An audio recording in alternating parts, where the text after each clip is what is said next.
Hi there, this is small chat number 18 already, and nice to be with you again. In this small chat, as promised before, I will break down this cute canon that I just play on the guitar.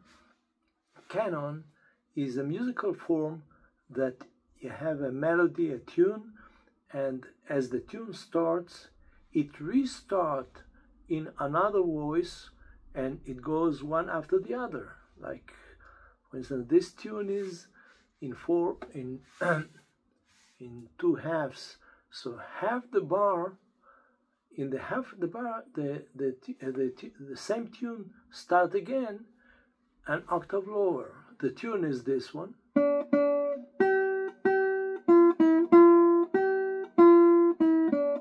So it starts with this.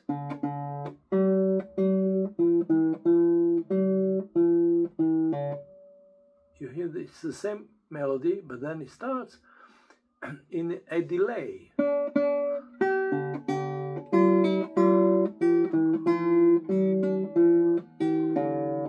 So that's called a canon.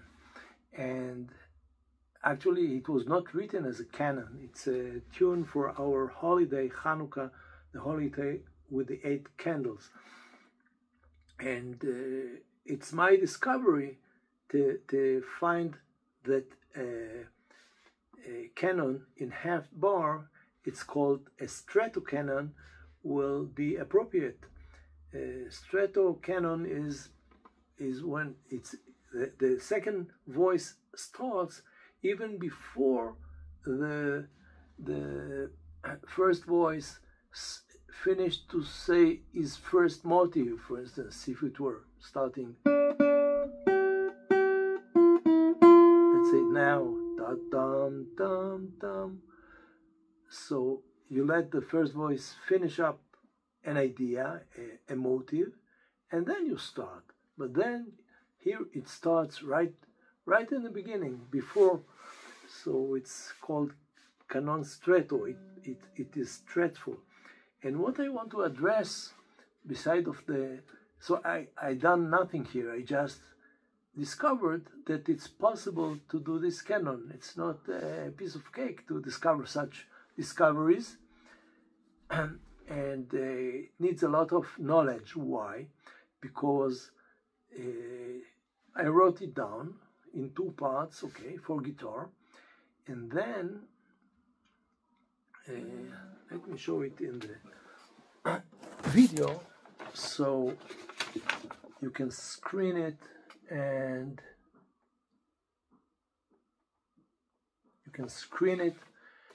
type it and play it. So as needs a lot of knowledge, not in that aspect, but of discovering it, not only, but also there become plenty of dissonances between the voices. Dissonance is when two notes sound weird, like here. It's weird. And the knowledge is to understand, to make the excuse why this possible dissonance is possible, and how it resolves. So, and then it comes fluent. So, for instance, I got this is a minor sept, but then it resolved to a 6. It's because it's passing from G, F, E. It's called an emphasized passing tone, and then the opposite happens here, and then octave,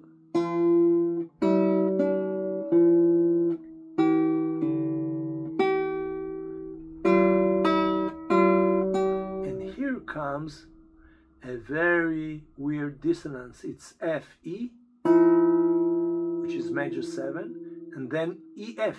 It's a minor nona.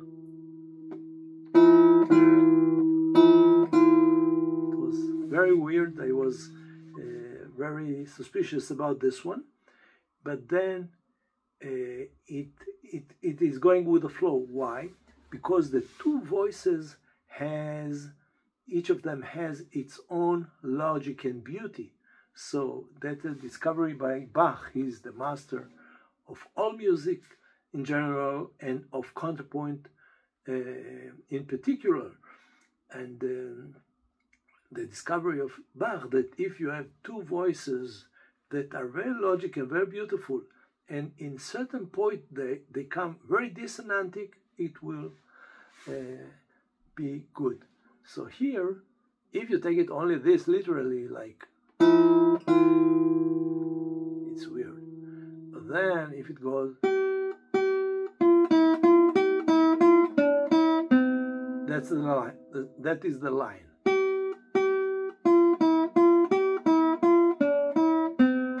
And the canon, the imitation, just the same thing.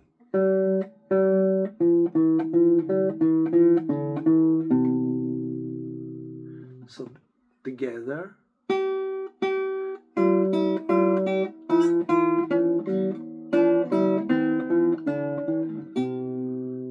Play it again.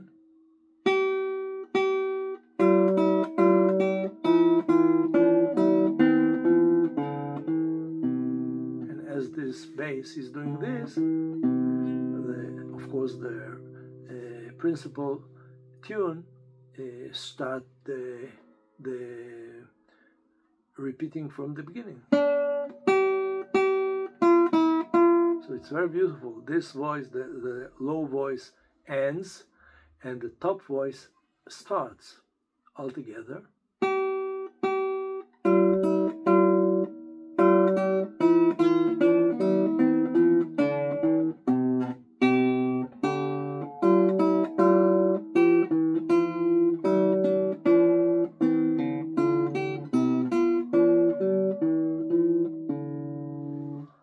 So this is, to that point, this is the most dissonant place. As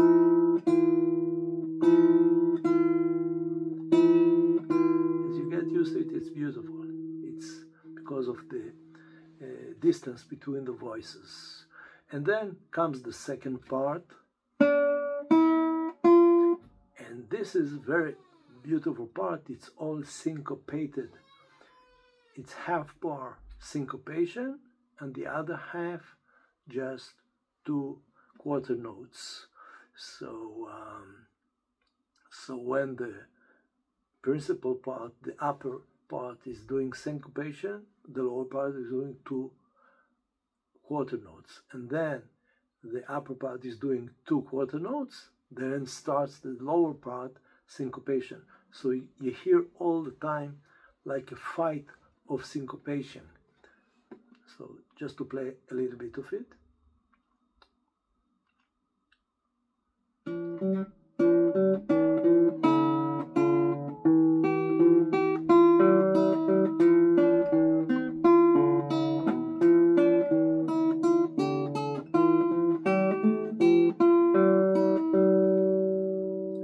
So you could hear, and I'm exaggerating a little bit in my performance, this syncopation, like ti ti ta to ta ta ta ta ta ta ta. Exaggerating, so it's stretchful. It's very beautiful. Yeah.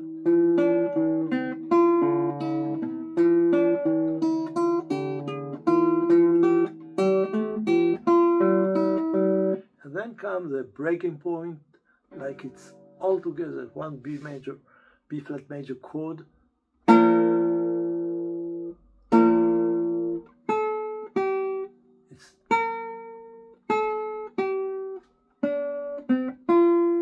That's the melody, yeah. It comes on the beat, breaking all the syncopation over there.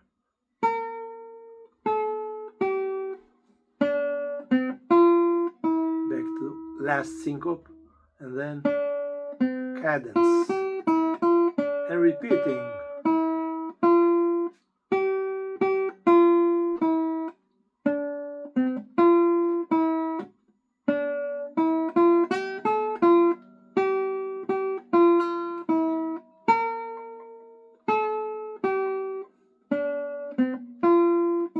that's the melody.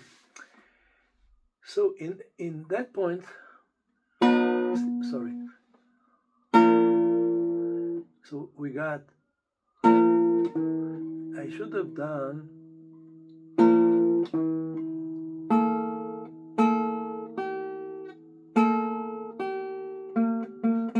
this B flat here.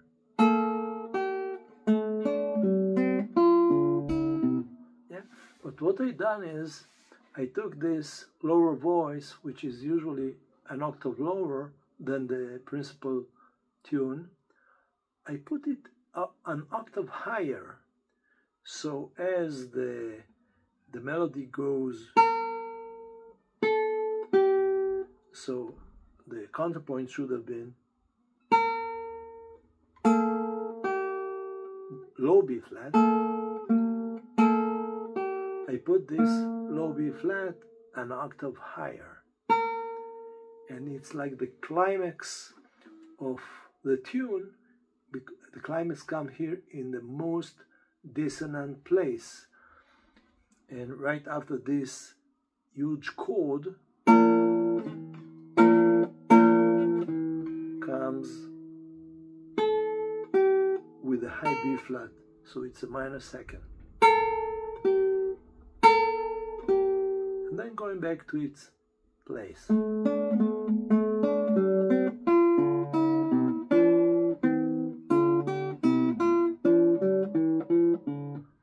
If we play the whole of the second part,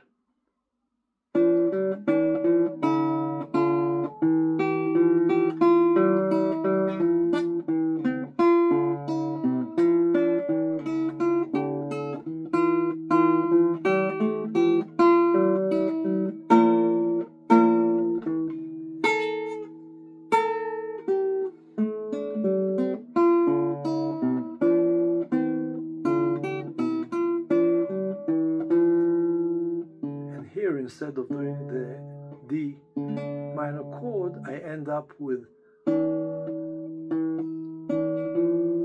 a C major chord with a minor sept and D major, a Phrygian ending. So what's got to do here? This C7 chord, how C7 leads to D. It doesn't, but it's voice leading. It's the C major chord, and then the B flat, which is the seventh of this C major chord, will go to A. It's a voice leading, chromatic voice leading. So you see, everything like this, every dissonance has to have a logic behind it that you got to feel it and to understand it deeply, and also to hear it, because then it sells. Hopefully I could have sold this for you, that you enjoyed it. And also this B flat is the last reminder of this. And then